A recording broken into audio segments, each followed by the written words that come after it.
জাহেল এবার ঘর থেকে বের হওয়ার জন্য দৌড় দিছে, পিছন থেকে স্ত্রী জামা টান দিছে, যাও কোথায়?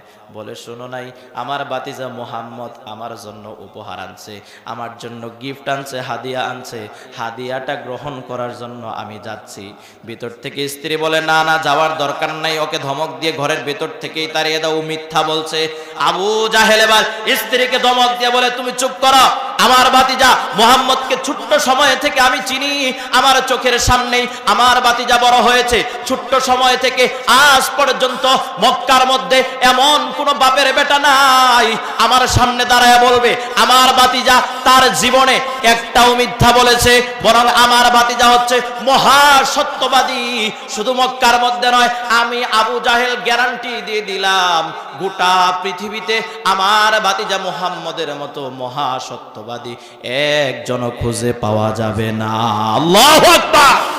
মুসলমান ভাইয়েরা আমার, যখন আল্লাহ রাব্বুল আলামিন এই আয়াত আমার নবীর উপরে অবতীর্ণ করলেন, নাজিল করলেন, আমার নবীর সব থেকে কাছের সাহাবী, হিজরতের রাতের সঙ্গী, বলেন তো নাম কি? আরেকটু আওয়াজ দিয়ে বলেন নাম কি?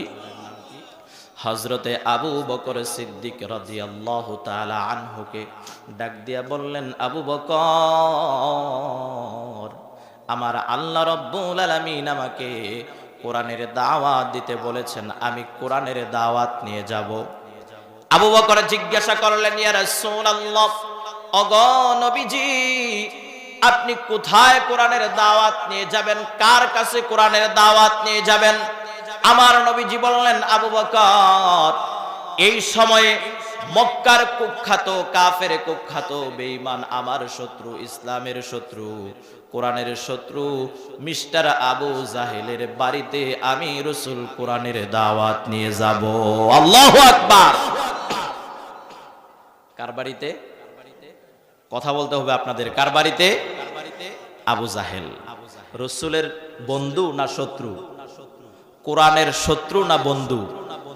ইসলামের সবথেকে বড় দুশমন আবু জাহেল, আমার রাসূলের সবথেকে বড় দুশমন আবু জাহেল, যদিও সে রাসূলের চাচা। চিন্তা করেন, রাসূলের দেহ না তো এটা, পুরাটাই কলিজা মিয়া।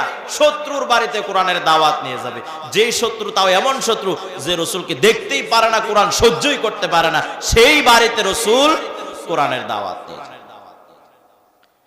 প্রিয় মুসলমান ভাইরা আমার, যখন আমার নবীজি বললেন, আবু বকর, আমি আবু জাহেলের বাড়িতে কোরআনের দাওয়াত নিয়ে যাব, আবু বকর সিদ্দিক রাদিয়াল্লাহু তাআলা আনহু রাসূলকে তো নিজের জীবনের থেকে বেশি ভালোবাসে। প্রিয় ভাইরা আমার, আবু বকর সঙ্গে সঙ্গে চোখের পানিগুলা ছেড়ে দিলেন। চোখের পানি ছেড়ে দিয়ে আমার নবীজিকে ডাক দিয়া বলেন, ইয়া রাসূলুল্লাহ, ওগো নবীজি, আপনি যদি আবু জাহেলের বাড়িতে কোরআনের দাওয়াত নিয়ে যান, আবু জাহেল তো আপনার জানের দুশমন, আপনার জীবনের দুশমন। আবু জাহেল তো আপনাকে দেখতে পারে না, সহ্য করতে পারে না, আপনার কোরআন শুনতে পারে না, কোরআনের কথা শুনতে পারে না। নবী গো, আপনি যদি আবু জাহেলের বাড়িতে কোরআনের দাওয়াত নিয়ে যান, তাহলে তো আবু জাহেল আপনাকে মেরে ফেলবে। আমার নবীজি আবু বকরকে ডাক দিয়া বললেন, ও আবু বকর, আমার জীবন আর আমার মরণ, আমার হায়াত আর আমার মৌতের মালিক তো আবু জাহেল নয়, আমার হায়াত আর মৌতের মালিক হচ্ছেন একজন। চিৎকার দিয়া বলেন তিনি কে? আমাদের হায়াতের মালিক কে? আমাদের মৌতের মালিক কে? আল্লাহ রাব্বুল আলামিন বলছেন, الذي خلق الموت والحياة ليبلوكم أيكم أحسن عملا। জোরে বলি আল্লাহু আকবার।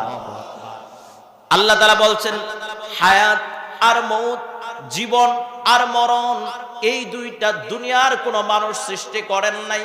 এই দুইটা জিনিস, এই দুইটা বস্তু যিনি সৃষ্টি করেছেন, চিৎকার দিয়া বলেন তিনি কে? তার মানে হায়াতের আর মৌতের মালিক দুনিয়ার কেউ নয়, হায়াত আর মৌতের মালিক হচ্ছেন আমার আল্লাহ। ঠিক কিনা?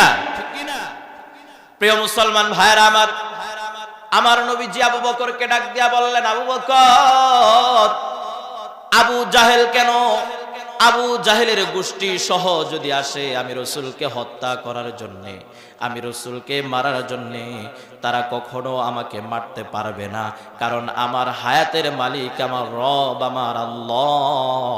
যতদিন পর্যন্ত আমার আল্লাহ না চাইবেন আমার মৃত্যু হোক, যতদিন পর্যন্ত আল্লাহ রাব্বুল আলামিনের হুকুম না আসবে, ততদিন পর্যন্ত শুধু আবু জাহেল কেন, গোটা পৃথিবীর যত রাজা বাদশা আছে, গোটা পৃথিবীর যত পাওয়ারফুল মানুষ আছে, গোটা পৃথিবীর যত ক্ষমতাধর আছে, সমস্ত ক্ষমতাধরেরা, সমস্ত পাওয়ারফুল মানুষেরা যদি আমি রাসূলকে মারার ষড়যন্ত্র করে, আমি রাসূলকে মারার চেষ্টা করে, গোটা পৃথিবীর মানুষ মিলেও আমি রাসূলের বিন্দু পরিমাণ ক্ষতি করতে পারবে না, আমি রাসূলকে মারতে পারবে না, কারণ আমি নবীর হায়াতের মালিক দুনিয়ার কোনো মানুষ নয়, আমি রাসূলের মৃত্যুর মালিক দুনিয়ার কোনো মানুষ নয়, আমি রাসূলের মৃত্যুর মালিক হচ্ছে আমার রব। চিৎকার দিয়া বলেন তিনি কে? অতএব আল্লাহ যতদিন পর্যন্ত না চাইবে ততদিন পর্যন্ত কেউ আমারে মারতে পারবে না। আবু বকর রাদিয়াল্লাহু তাআলা আনহু বললেন, ইয়া রাসূলুল্লাহ, ঘটনা যদি সত্যি হয়, বিষয়টা যদি এমনই হয়, তাহলে আপনার সাথে আমাকেও নিয়ে চলেন, আমিও যাব আবু জাহেলের বাড়িতে আপনার সঙ্গে কোরআনের দাওয়াত দিতে। নবীজি বললেন, ঠিক আছে তাহলে চলো। এবার দুইজনে মিলে রওনা হয়েছে কার বাড়িতে? আর একটু জোরে বলেন। আবু জাহেলের বাড়িতে রওনা হয়েছে, হেঁটে হেঁটে পা পা করে আমার নবীজি আবু বকরকে সঙ্গে করে নিয়ে আবু জাহেলের বাড়ির উঠান পর্যন্ত পৌঁছে গিয়েছে। আল্লাহু আকবার। আমার নবীজি আবু জাহেলের উঠানে গিয়ে দাঁড়িয়েছে। দাঁড়ানোর পরে নবীজি বুঝতে পারলেন চাচা আবু জাহেল ঘরের ভিতরে তার স্ত্রীর সঙ্গে গল্প করতেছে, চাচির সঙ্গে গল্প করতেছে। এমন সময় আমার নবীজি বাড়ির উঠানে দাঁড়িয়ে মৃদু সুরে চাচাকে ডাক দিয়েছে, চাচা, ও চাচা, বাড়িতে আছেন নাকি গো? ঘরের ভিতর থেকে আবু জাহেল জবাব দেয়, কে আমাকে এত মিষ্টি সুরে, এত মধুর সুরে আমাকে চাচা বলে ডাকে? আমার নবীজি বাহির থেকে ডাক দিয়া বলেন, ও গো চাচা, আর কেউ নয়, আর কেউ নয়, আপনার ভাই আব্দুল্লাহর ছেলে, আপনার ভাতিজা মুহাম্মদ আপনাকে চাচা বলে ডাকে। সুবহানাল্লাহ। আপনাদের কি কষ্ট হইতেছে? খারাপ লাগতেছে কারো? আবু জাহেল বলল, কে আমাকে ডাকে এত সুন্দর করে, এত মধুর সুরে আমাকে ডাকে কে? নবীজি বললেন, চাচা, আমি আপনার ভাতিজা, অন্য কেউ না, যারা আপনি দেখতে পারেন না, সহ্য করতে পারেন না, আপনার সেই ভাতিজা মুহাম্মদ। আল্লাহু আকবার বলেন। প্রিয় ভাইরা আমার, এবার আবু জাহেল একটু রাগ হয়ে গেছে, তেলে বেগুনে জ্বলে উঠছে। ঘরের ভিতর থেকে, কিরে মুহাম্মদ, ঘটনা কি? তুই জানোস না তোরে আমি দেখতে পারি না, সহ্য করতে পারি না, তোর কথা শুনতে পারি না, তোর কোনো কিছুই আমার ভালো লাগে না। দেখবেন যারে পছন্দ না হয়, আমাদের ভিতরে, মানুষের ভিতরে এই গুণটা আছে, যদি কাউরে পছন্দ না হয় ও যত ভালো কাজই করুক ওইটাও ভালো না। কথা ঠিক কিনা? তো আবু জাহেল তো রাসূলকে সহ্য করতে পারতো না। এজন্য আবু জাহেল রাইগা ধমক দিয়া বলতেছে, মুহাম্মদ, তোর সাহস কত বড়, তুই আমার বাড়িতে এসেছিস বেটা, কি জন্য আসছিস বল? আপনি একটু বাহিরে আসে নাকি? না, আমি ঘরের ভিতরে আছি, তুই বল, যা বলার বল, বইরা তাড়াতাড়ি আমার বাড়ি থেকে বিদায় হ। নবীজি বলতেছেন, চাচা এত রাগ হইয়েন না বাবা, আমি আপনার বাড়িতে আজকে কিন্তু খালি হাতে আসি নাই, আসছি আপনার জন্য একটা হাদিয়া, একটা গিফট, একটা উপহার আমি আপনার জন্য নিয়ে আসছি। সুবহানাল্লাহ বলেন। কি নিয়ে আসছে ভাই? গিফট, উপহার। আবু জাহেলের ভিতরে তো আখিরাতের ভয়টাই ছিল না, নাকি ছিল? দেখবেন দুনিয়ার মধ্যে যে সমস্ত মানুষের ভিতরে আখিরাতের ভয়টয় নাই, মরার ভয় নাই, মরার পরে যে জান্নাত জাহান্নাম আছে এই ভয় যে সমস্ত মানুষের ভিতরে নাই, ওরা দুনিয়ায় যা ইচ্ছা তাই করতে পারে। কথা ঠিক কিনা? দুনিয়ার জিনিসের প্রতি ওদের লোভ লালসাটা বেশি, ঠিক কিনা? এজন্য দেখেন না রাস্তার মোড়ে মোড়ে কিছু কুলাঙ্গারেরা মানুষকে হয়রানি করে, চাঁদাবাজি করে, টেন্ডারবাজি করে, ঠিক কিনা বলেন? কারণ ওদের ভিতরে পরকালের ভয় নাই, মরণের ভয় নাই। ওরা চায় দুনিয়ার মানুষের হক নষ্ট করে, দুনিয়ার মানুষের অধিকার নষ্ট করে, দুনিয়ার মানুষের সম্পদ নষ্ট করে নিজেরা সম্পদের সাম্রাজ্য গড়বে, ঠিক কিনা বলেন? কিন্তু প্রিয় ভাইরা আমার, আল্লাহ যেদিন ধরবে ভাই, সেই দিন বাঁচার কোনো কায়দা নাই। আবু জাহেল তো ওর ভিতরে আখেরাতের ভয়টাই ছিল না, দুনিয়ার প্রতি লোভ লালসাটা একটু বেশি ছিল। যখনই আমার নবীজি বলছে, চাচা আমি কিন্তু খালি হাতে আসি নাই, দরজা না খুললে কিন্তু মিস করবেন, আপনার জন্য একটা হাদিয়া নিয়ে আসছি, উপহার নিয়ে আসছি। প্রিয় মুসলমান ভাইরা আমার, যখন আমার নবীজি বললেন, চাচা আজকে কিন্তু আমি খালি হাতে আপনার বাড়িতে আসি নাই, আপনার জন্য উপহার নিয়ে আসছি, আবু জাহেল এবার ঘর থেকে বের হওয়ার জন্য দৌড় দিছে, পিছন থেকে স্ত্রী জামা টান দিছে, যাও কোথায়? বলে শোনো নাই, আমার বাতিজা মোহাম্মদ আমার জন্য উপহার আনছে, আমার জন্য গিফট আনছে, হাদিয়া আনছে, হাদিয়াটা গ্রহণ করার জন্য আমি যাচ্ছি। ভিতর থেকে স্ত্রী বলে, না না যাওয়ার দরকার নাই, ওকে ধমক দিয়ে ঘরের ভেতর থেকেই তাড়িয়ে দাও, মিথ্যা বলছে। আবু জাহেল এবার স্ত্রীকে ধমক দিয়ে বলে, তুমি চুপ করো, আমার বাতিজা মোহাম্মদকে ছোট্ট সময় থেকে আমি চিনি, আমার চোখের সামনেই আমার বাতিজা বড় হয়েছে, ছোট্ট সময় থেকে আজ পর্যন্ত মক্কার মধ্যে এমন কোন বাপের বেটা নাই আমার সামনে দাঁড়ায় বলবে আমার বাতিজা তার জীবনে একটাও মিথ্যা বলেছে, বরং আমার বাতিজা হচ্ছে মহা সত্যবাদী।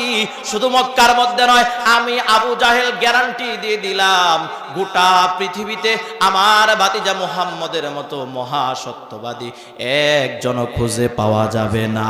আল্লাহু আকবার। প্রিয় মুসলমান ভাইরা আমার, আমার নবী হচ্ছেন মহা সত্যবাদী, আমার রাসূলের মতো সত্যবাদী আদম আলাইহিস সালাম থেকে নিয়ে এ পর্যন্ত কেউ নাই, কিয়ামত পর্যন্ত কেউ আসবে না। প্রিয় ভাইরা আমার, আবু জাহেল এবার স্ত্রীকে ধমক দিয়া ঘরের দরজাটা খুলে ঘর থেকে বের হয়ে হাতটা আমার নবীজির সামনে বাড়াইয়া দিছে, ভাতিজা তুমি যে আমার জন্য উপহারটা আনছো, হাদিয়াটা আনছো, আমার হাতে দিয়ে দাও। আমার নবীজি বললেন, চাচা ও চাচা,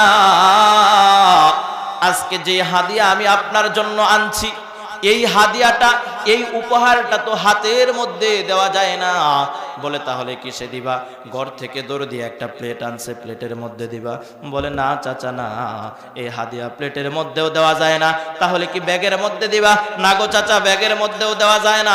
ও বাতিজা, কি এমন হাদিয়া তুমি আমার জন্য আনলা যে হাদিয়া হাতেও দেওয়া যায় না, ব্যাগেও দেওয়া যায় না, প্লেটের মধ্যেও দেওয়া যায় না, তাহলে হাদিয়াটা দিবা কোথায়?